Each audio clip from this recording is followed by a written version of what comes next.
Bismillahirrahmanirrahim. Assalamu alaikum students. Today we discuss our last topic, that is energy changes in chemical reaction.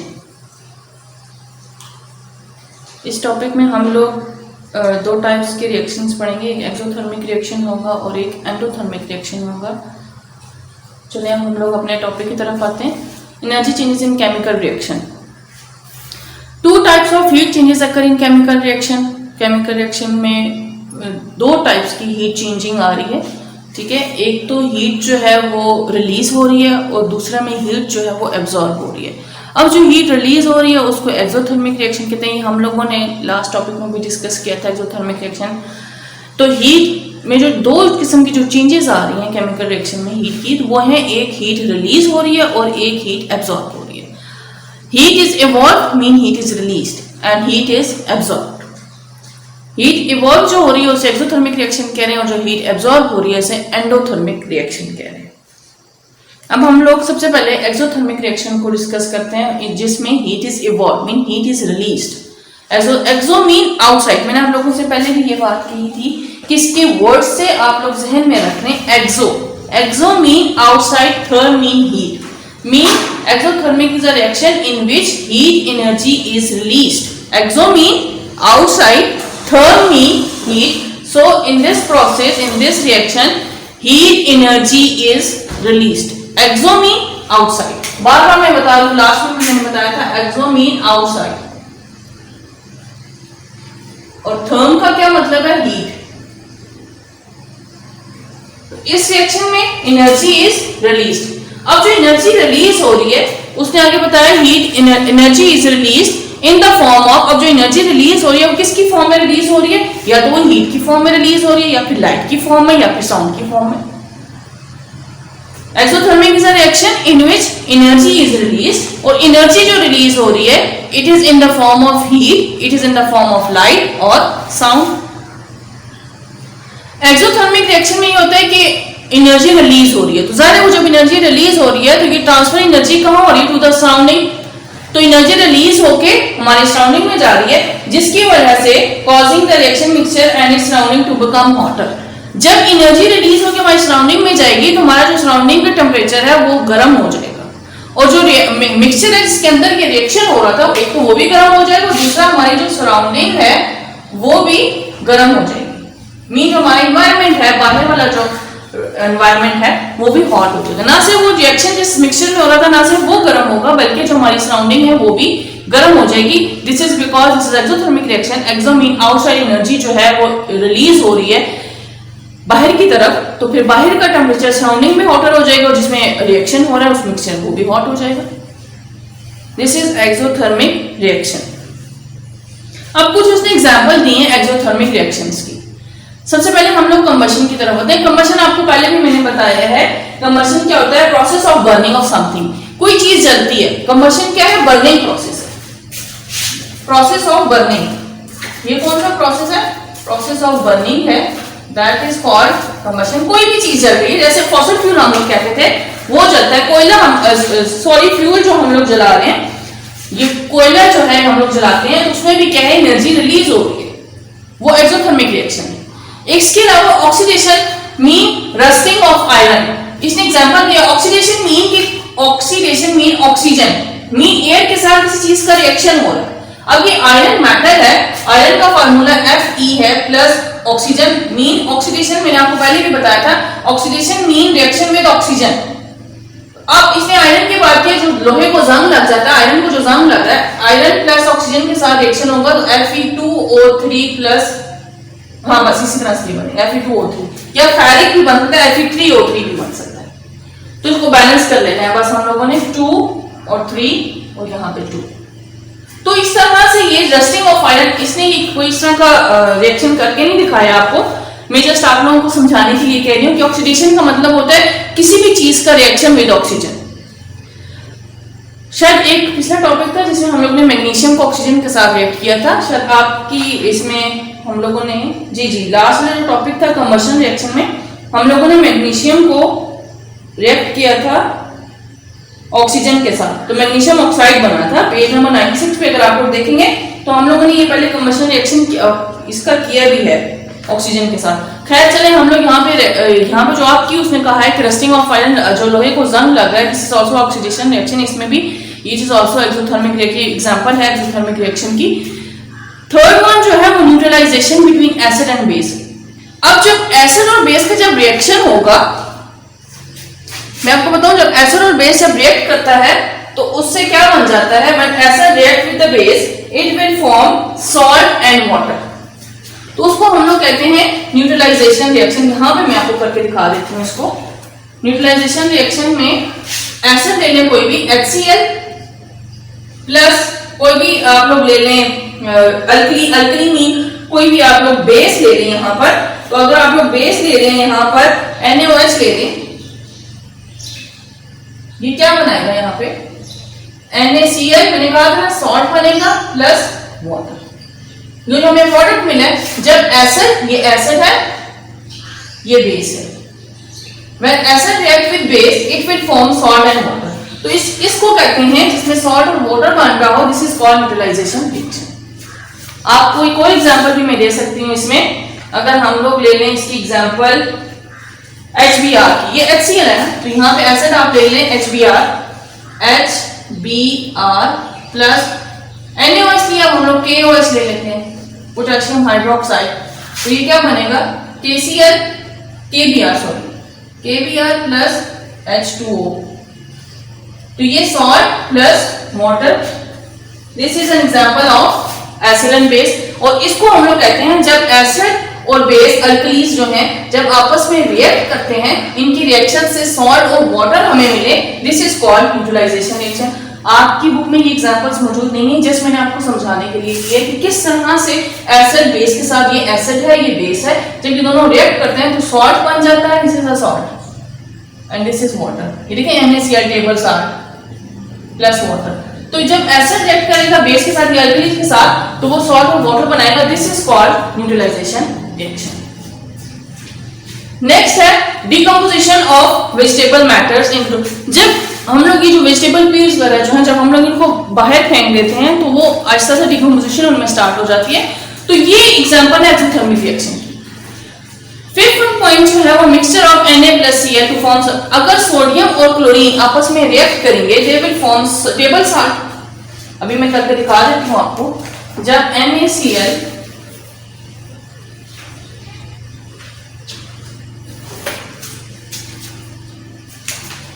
यहां दोस्तों जो fifth point है Na+Cl2 this will form NaCl। तो यहां पे ये जो NaCl है, NaCl to form table salt, table salt बन गया है। This is also an example of exothermic reaction. हम लोगों ने यहाँ पे एक्सोथर्मिक रिएक्शन की डेफिनेशन को पढ़ा। ये जो था इसमें केमिकल रिएक्शन, ये उसमें इस एक्सोथर्मिक रिएक्शन में एनर्जी जो है वो रिलीज होती है, ठीक है। अब जो एनर्जी रिलीज हो रही है it is in the form of heat हो सकती है, लाइट हो सकती है, साउंड हो सकती है। एक्सोथर्मिक रिएक्शन में ये होता है कि एनर्जी जो रिलीज हो रही है ट्रांसफर टू द सराउंडिंग, जाहिर है बाहर सराउंडिंग में जाएगी, हमारे एनवायरनमेंट में जाएगी। तो इसकी ट्रांसफर की वजह से जब ये बाहर सराउंडिंग में जाती है तो उसकी वजह से जिसमें रिएक्शन हो रहा है, जिस मिक्सचर में रिएक्शन हो रहा है वो भी गर्म हो जाएगा और जो हमारी सराउंडिंग है वो भी गर्म हो जाएगी। इसमें एग्जाम्पल उसने दी थी कंबशन बर्निंग की दी थी। बर्निंग कंबशन कहते हैं किसे, प्रोसेस ऑफ बर्निंग। तो जो फॉसिल फ्यूल वगैरह जितने भी हैं, कोई भी हम लोग चीज जलाते हैं तो वो बर्निंग से जो है वो एनर्जी रिलीज होती है। This is the example of the exothermic reaction. Oxidation का ये था कि ऑक्सीडेशन मीन के एडिशन ऑफ ऑक्सीजन। जब किसी मेटल के साथ ऑक्सीजन रिएक्ट कर रहा है, वहां पे उसने कहा रस्टिंग ऑफ आयरन।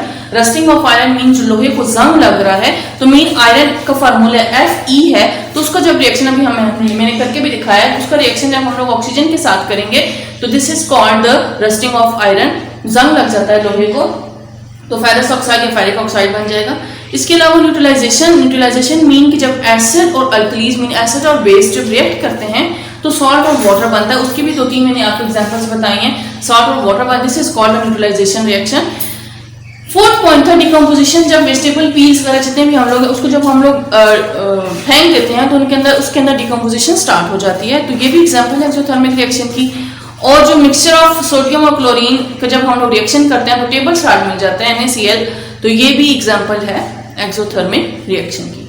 नेक्स्ट जो हम लोग डिस्कस करेंगे वो है importance of exothermic reaction.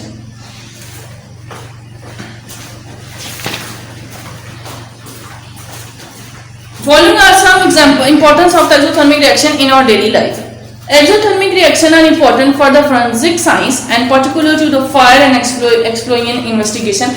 Forensic science जो है वो ये जो क्रिमिनल्स वगैरह क्राइम वगैरह जो भी होते हैं तो उसकी जो स्टडी होती है वो किस तरह से हुआ, फिर उसको जो है लॉज वगैरह कोर्ट में जाकर उसको पेश करना, मतलब ये सारी जो साइंस है जिसमें हम लोग पूरी एक क्रिमिनल हिस्ट्री जो है वो किस तरह से कोई क्राइम को डिस्कवर किया जाता है, उस साइंस को हम लोग कहते हैं फोरेंसिक साइंस। तो एक्सोथर्मिक जो है वो इम्पोर्टेंट, एक्सोथर्मिक रिएक्शन जो है वो बहुत इंपॉर्टेंट है for the forensic science, specially किसमें, जब ये कोई फायर एंड एक्सप्लोजन इन्वेस्टिगेशन, जब कोई भी फायर या कोई धमाका या कोई इस तरह की चीज हो जाती है तो उसमें जो काफी ज्यादा एनर्जी रिलीज हो रही है, तो उस साइंस में ये चीज, ये एक्सप्लोजन वगैरह में जो स्टडी की जाती है तो उसमें फोरेंसिक साइंस को यूज किया जाता है। तो ये एक्सोथर्मिक रिएक्शन जो है which is important for the important to the forensic science, ठीक है। नेक्स्ट वन है fire combustion, burning, steam, condensation of liquid water, rusting, lightning, a matchbox, matchstick, etc. and any chemical reaction that give off heat is important in daily life. जो हम लोग आग जला रहे हैं, कंबशन का प्रोसेस हो रहा है, ठीक है। इसके अलावा कंडेंसेशन जो लिक्विड की हो रही है, एक चीज जो ऑपरेट हो रही है दोबारा से उसको कंडेंस कर दिया जाता है। इसके अलावा जो रस्टिंग हो रही है, लाइटनिंग ऑफ मैचस्टिक्स है, ये सब जो प्रोसेस हो रहे हैं, जो हमारी डेली लाइफ में ये चीजें हो रही हैं, दिस इज द, और कोई भी ऐसा केमिकल रिएक्शन जिसमें हीट एनर्जी रिलीज हो रही है, this is the example of the exothermic reaction. और इस मीन कि ये बर्निंग के प्रोसेस में जो है वो एक्सोथर्मिक रिएक्शन बहुत इंपॉर्टेंट है। The energy used to power homes, schools, business and is the product of an exothermic reaction. जितने भी पावर होम्स हैं, स्कूल्स वगैरह में जो एनर्जी यूज हो रही है, बिजनेसेस में इलेक्ट्रिसिटी वगैरह कितनी हम लोग यूज करते हैं सारी डेली लाइफ में चीजें, जो हमारी गाड़ियां हैं स्पेशली, उनमें से भी आपको पता है कि एनर्जी जब वो फ्यूल वगैरह यूज करती हैं, जलता है फ्यूल, तो फिर वो एनर्जी जो है वो हमारी एनवायरमेंट में कॉन्टिन्यूसली रिलीज हो रही है। तो ये सब क्या है, ये हमारी डेली लाइफ में एक्सोथर्मिक रिएक्शंस हो रहे हैं जो कि डेली लाइफ में, अब गाड़ियां चल रही हैं उससे भी एनर्जी रिलीज हो रही है। इसके अलावा घर में जो हम लोग बिजली यूज कर रहे हैं, स्कूल्स में जो यूज कर रहे हैं, तो ये सारी जो है एग्जांपल्स हैं एक्सोथर्मिक रिएक्शंस की। Number 4 point is combustion reaction are an extremely common exothermic reaction. Combustion जो है, जलने का जो प्रोसेस है, बर्निंग का जो प्रोसेस है, ये सबसे कॉमन एक्सोथर्मिक रिएक्शन है और इसमें जो है वो large portion of electricity is produced at power generation facilities by burning fuel sources such as methane and coal.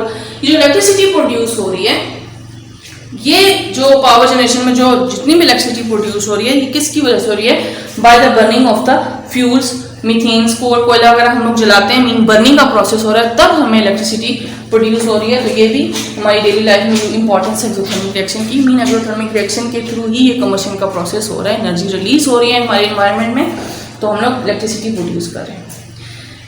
Human body, number 5 point है, the human body receives the energy needed for self function.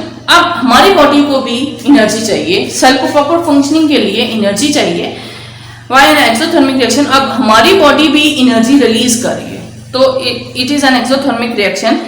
You consume food containing glucose, अब हम लोग क्या खा रहे हैं, we taking the glucose, ठीक है, in the form of carbohydrate, ठीक है, कार्बोहाइड्रेट ले रहे हैं, ठीक है। When that carbohydrate react with oxygen, अब हम लोग एयर, नाक के थ्रू हम लोग एयर ऑक्सीजन को अंदर लेके जा रहे हैं, ठीक है। अब जैसे ही हम लोग एयर को अंदर लेके जा रहे हैं तो कार्बोहाइड्रेट जो हम लोगों ने लिया खाया हुआ है, कार्बोहाइड्रेट जो है उसके साथ बर्निंग करेगा, उसकी बर्निंग से क्या प्रोड्यूस होगा, इट गिव एनर्जी, तो एनर्जी रिलीज होगी।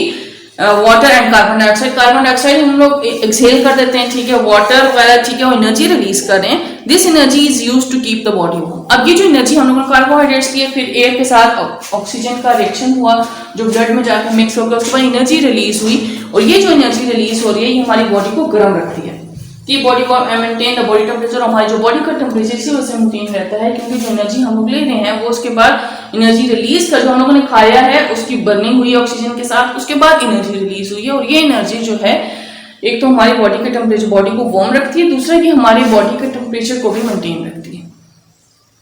Number 6 point, the steam condenses on the cooler skin and in the process heat is evolved.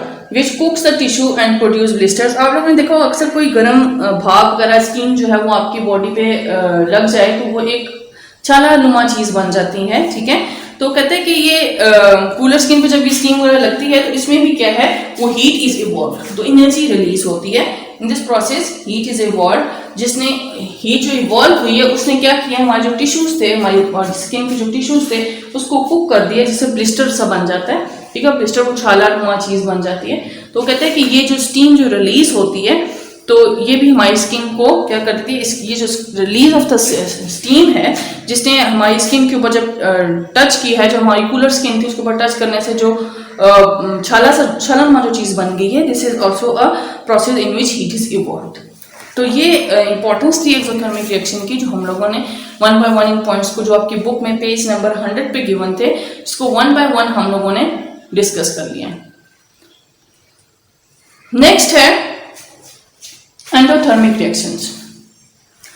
Endo mean inside, मतलब हीट इज एब्जॉर्ब, उसी का ऑपोजिट है। जैसे हम लोगों ने फर्स्ट पॉइंट में ये चीज डिस्कस की थी कि हम लोग यहाँ पे जो दो टाइप्स को डिस्कस कर रहे थे उसमें एक में हीट इवॉल्व हो रही थी, दूसरा में हीट इज एब्जॉर्ब। अब endothermic reaction is a reaction in which heat is absorb from the surrounding. अब हीट क्या हुई, वहां पे तो एक्सोमी एनर्जी या हीट जो थी वो रिलीज हो रही थी इनटू द सराउंडिंग, लेकिन एंडोथर्मिक रिएक्शन में heat is absorb from the surrounding, heat absorb हो रही है सराउंडिंग से। This is called endothermic reaction. Endothermic reaction is one during which the heat is absorbed from the surrounding. Heat is absorbed from the surrounding. This is called endothermic reaction. These are reactions that take in energy from the surrounding. The energy is usually transferred as heat energy. अब यहाँ पर भी जो transfer of the heat है उसकी form कौन सी है, वो heat है, causing the reaction mixture and its surrounding to get cooler. अब यहाँ पर एक्सोथर्मिक में जब एनर्जी ट्रांसफर हो रही थी टू द सराउंडिंग, और जो मिक्सचर था जिससे एनर्जी रिलीज हो रही थी वहां वो भी हॉट था और सराउंडिंग में हॉटर हो गई थी एक्सोथर्मिक रिएक्शन में। लेकिन एंडोथर्मिक रिएक्शन में जो हमारा सराउंडिंग होगा, हमारा जो वो मिक्सचर होगा जिसमें ये एंडोथर्मिक रिएक्शन हो रहा है, वो क्या होगा, इट इज कूलर, कोल्डर, ठीक है। द टेम्परेचर डिक्रीजेस, उसका टेम्परेचर क्या होगा, कम होगा, वो गर्म नहीं होगा, सराउंडिंग हमारा गर्म नहीं होगा बल्कि वो कूलर होगा, ठंडा होगा। Some examples of endothermic reactions are, अब आपको मैं कुछ एग्जांपल्स बताती हूँ एंडोथर्मिक रिएक्शंस की। उसने कुछ एग्जांपल्स बताई एंडोथर्मिक रिएक्शन की।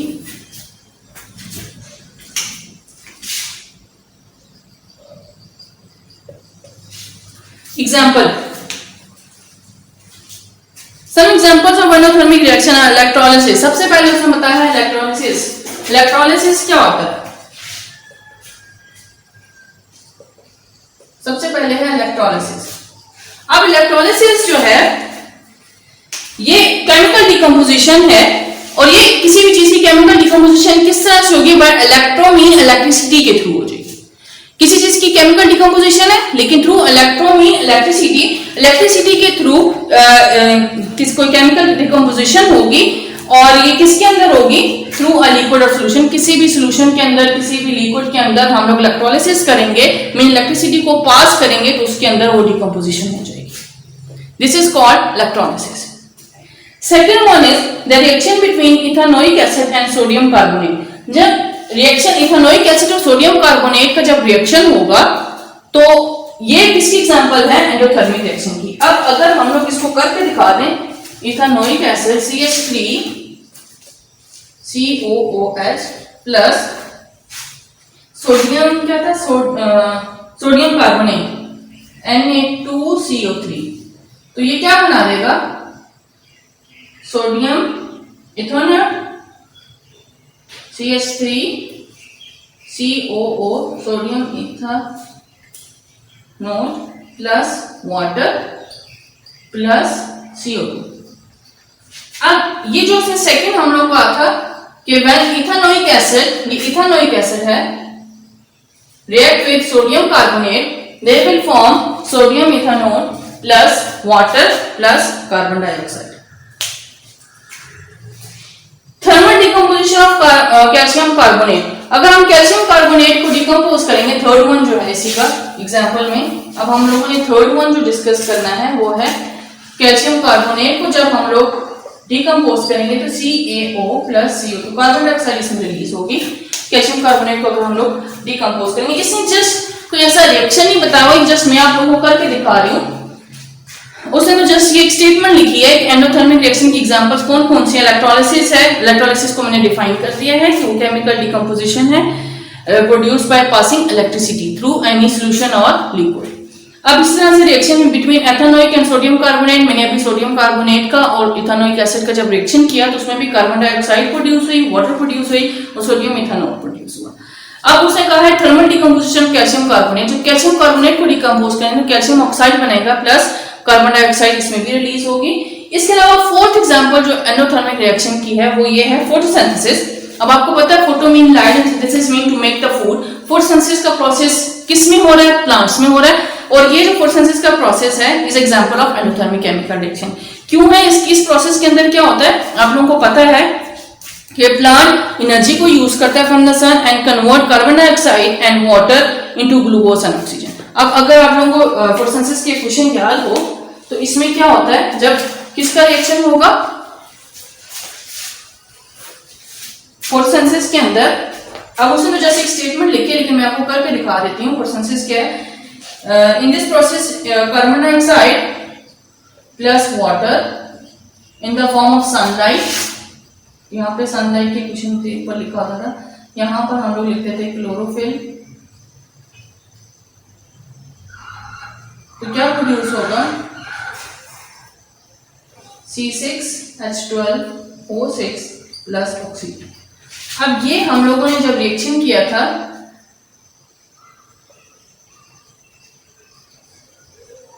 तो ये हमारे पास सनलाइट, देखिए उसने जस्ट ये बात की कि जब कार्बन डाइऑक्साइड और वाटर फोटोसिंथेसिस के प्रोसेस में कार्बन डाइऑक्साइड और वाटर को यूज करेंगे in the presence of sunlight it will convert into this one glucose and ये फूड है जो हमारे पौधों ने प्रिपेयर की है प्लस ऑक्सीजन इज प्रोड्यूस। तो ये क्वेश्चन है फोटोसिंथेसिस की, जस्ट उसने एक्सप्लेन किया है। आप लोगों को अगर ये चीज पॉइंट्स ध्यान में रहते हैं तो आप जरूर लिखें, अगर नहीं है तो आप जस्ट की स्टेटमेंट्स भी लिख सकते हैं, जस्ट एग्जांपल्स में बता सकते हैं इलेक्ट्रोलिसिस और मैंने इलेक्ट्रोलिसिस की डेफिनेशन बता दी है। इसके अलावा रिएक्शन जो हुआ है एथेनोइक एसिड का और सोडियम कार्बोनेट का वो भी मैंने करके दिखाया आपको। आप लोग जो है वो जस्ट स्टेटमेंट भी लिख सकते हैं इसमें। एथेनोइक एसिड और कैल्शियम कार्बोनेट जो है जब ethanoic acid and sodium carbonate का रिएक्शन जब होगा तो it is example of endothermic reaction. इसके अलावा thermal decomposition of calcium carbonate, जब कैल्शियम कार्बोनेट की डिकम्पोजिशन होगी तो वो भी एग्जांपल है एंडोथर्मिक रिएक्शन की। इसके अलावा जो फोटोसिंथेसिस का प्रोसेस है जिसमें प्लांट जो है वो फूड प्रिपेयर करता है in the presence of sunlight, तो ये भी एग्जाम्पल, इसके रिएक्शन भी मैंने अभी आपको करके दिखा दिया। जो क्वेश्चन थे फोटोसिंथेसिस की वो भी मैंने करके दिखा दिया। तो photosynthesis is also an example of endothermic reaction. अब हम लोगों ने इस टॉपिक में, ये इसका लास्ट टॉपिक था एक्सोथर्मिक और एंडोथर्मिक का। इसके अलावा अब इसका comparing exothermic and endothermic reaction को देख लें। Exothermic reaction transfer energy to the surrounding, यही बात मैंने की थी, exothermic transfer energy to the surrounding और endothermic takes in energy from the surrounding, वो सराउंडिंग से ले लेता है, वो उसका टेम्परेचर एक्सो का बाहर सराउंडिंग गर्म हो जाता है, एंडो का जो है वो कूलर रहता है, इसी तरह से वो सराउंडिंग से ले लेता है, इस वजह से एंडोथर्मिक है। एक्सोथर्मिक रिएक्शन में occur spontaneously, exothermic reaction can not occur, एकदम से एक्सोथर्मिक फौरन रिएक्शन हो जाता है, जल्दी से हो जाता है, लेकिन एंडोथर्मिक इतनी जल्दी से एंडोथर्मिक रिएक्शन नहीं होता। इसी तरह से कुछ टेबल एक गिवन है आपके बुक नंबर पेज नंबर 103 के ऊपर, classify the process as exothermic endothermic, ये टेबल है। इसके अंदर आपने कुछ एग्जांपल्स उसने दी हैं, कौन सी एक्सोथर्मिक है कौन सी एंडोथर्मिक है, ये आप लोग देख लीजिएगा। और बस इसमें यही 2-3 पॉइंट्स थे, यही आपका लास्ट टॉपिक था। अब हम लोग नेक्स्ट जो डिस्कस करेंगे वो इसकी एक्सरसाइज को डिस्कस करेंगे। इसके जो ऑब्जेक्टिव है रिव्यू क्वेश्चन में सबसे पहले एंसर द करेक्ट आंसर्स हैं, ये आप लोग खुद करेंगे और ये बुक के ऊपर आप लोग मार्क कर लें इसके आंसर्स। और हम लोग इसके शॉर्ट क्वेश्चंस को डिस्कस करेंगे और उसके बाद एक्सटेंसिव क्वेश्चंस को डिस्कस करेंगे।